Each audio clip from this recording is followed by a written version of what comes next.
नमस्कार. ग्रीन रुद्राक्ष चॅरिटेबल ट्रस्टच्या या जनजागृती माहितीमध्ये तुमचं खूप खूप स्वागत आहे. आज आपण एका अशा विषयावर बोलणार आहोत जो आजकाल महाराष्ट्रातल्या अनेक सामान्य नागरिकांसाठी एक मोठी डोकेदुखी बनला आहे. आणि तो विषय आहे बँक खातं अचानक गोठवलं जाणं, म्हणजेच फ्रीज होणं. ही समस्या दिवसेंदिवस वाढत चालली आहे, त्यामुळे आपले कायदेशीर हक्क काय आहेत हे समजून घेणं खूप महत्त्वाचं आहे. जरा विचार करा, तुम्ही एटीएममधनं पैसे काढायला जाता किंवा कुठेतरी UPIनं पेमेंट करायचा प्रयत्न करता आणि अचानक एक मेसेज येतो, अकाउंट फ्रोझन. धक्काच बसतो नाही का? आपल्याच कष्टाचे पैसे पण ते आपल्याला वापरता येत नाहीत. किती असहाय्य वाटतं अशावेळी. पण कायदा काय म्हणतो? एका छोट्याशा संशयावरून आपलं संपूर्ण खातं असं बंद करण्याचा अधिकार खरंच कोणाला आहे का? चला, आज याच प्रश्नाचं उत्तर शोधूया. तर सगळ्यात आधी आपण हे समजून घेऊया की बँक खातं गोठवलं जातं म्हणजे नेमकं काय होतं आणि त्याचा थेट परिणाम आपल्या रोजच्या आयुष्यावर कसा होतो. सोप्या भाषेत सांगायचं तर बँक तुमच्या खात्याला एक प्रकारे कुलूप लावते. झालं, तुम्ही ना पैसे काढू शकता ना कोणाला पाठवू शकता.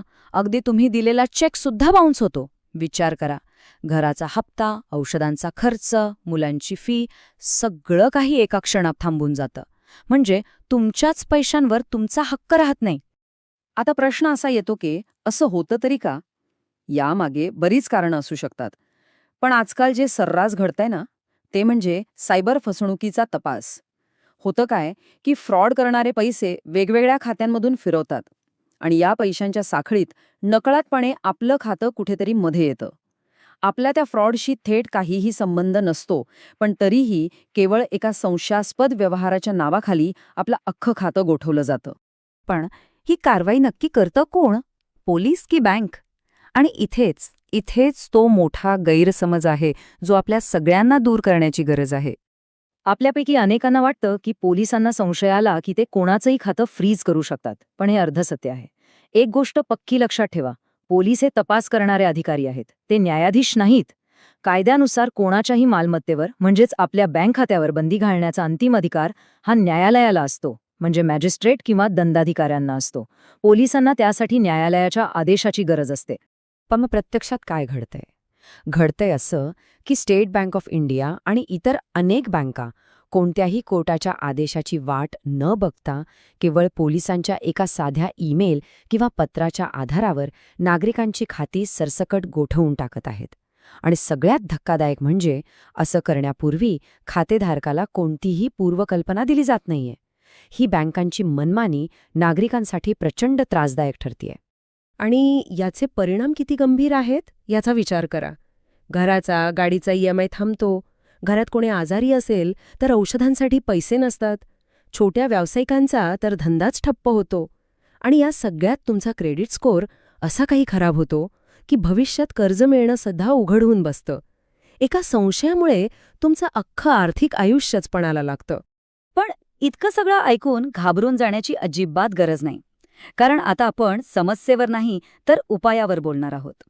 आणि चांगली बातमी ही आहे की आपला कायदा आणि आपली न्यायालयं नागरिकांच्या संरक्षणासाठी खंबीरपणे उभी आहेत.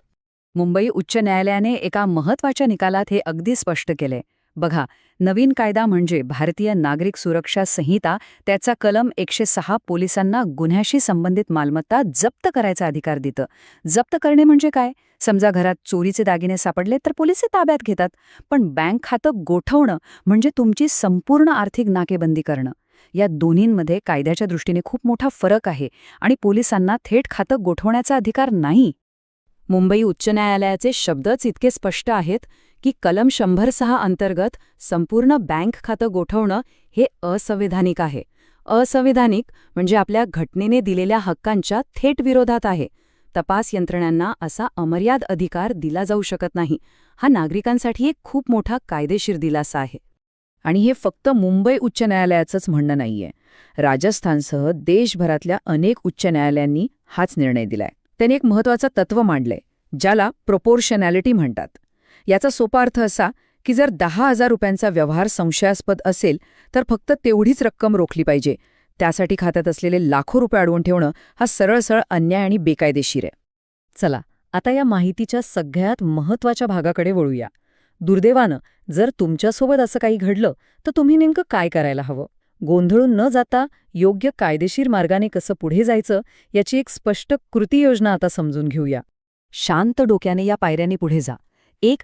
सगळ्यात आधी तुमच्या बँकेत जा आणि खातं का फ्रीज केलंय याचं लेखी कारण आणि आदेशाची प्रत मागा. 2. ती प्रत मिळाल्यानंतर संबंधित पोलीस स्टेशन किंवा सायबर सेलमध्ये जाऊन खातं मोकळं करण्यासाठी अर्ज करा. 3. तिथे काहीच प्रतिसाद मिळाला नाही तर थेट दंडाधिकारी म्हणजेच मॅजिस्ट्रेट कोर्टात अर्ज दाखल करा. यासोबतच तुम्ही बँकिंग लोकपालकडे ही बँकेविरोधात तक्रार करू शकता आणि शेवटचा आणि सर्वात प्रभावी मार्ग म्हणजे उच्च न्यायालयात याचिका दाखल करणे. आता समारोप करताना आपण आपले ते मूलभूत हक्क पुन्हा एकदा आठवूया, जे अशा कठीण परिस्थितीत तुमची सर्वात मोठी ताकद असतात. हे कधीही विसरू नका, आर्थिक स्वातंत्र्य हा आपला मूलभूत हक्क आहे. आपल्यावर कोणतीही कारवाई करण्यापूर्वी आपल्याला सूचना मिळायला हवी, आपलं म्हणणं ऐकून घेतलं गेलं पाहिजे, ही न्यायाची अपेक्षा आहे. आणि सगळ्यात महत्त्वाचं, कायद्यानुसार फक्त संशयास्पद रक्कमच रोखली जाऊ शकते, आपलं संपूर्ण खातं नाही. हे तुमचे हक्क आहेत आणि तेच तुमचं संरक्षण कवच आहे. आणि म्हणून हा सर्वात महत्वाचा संदेश आपल्या मनात कायमचा करून ठेवा. केवळ संशय आला म्हणजे कोणी गुन्हेगार ठरत नाही.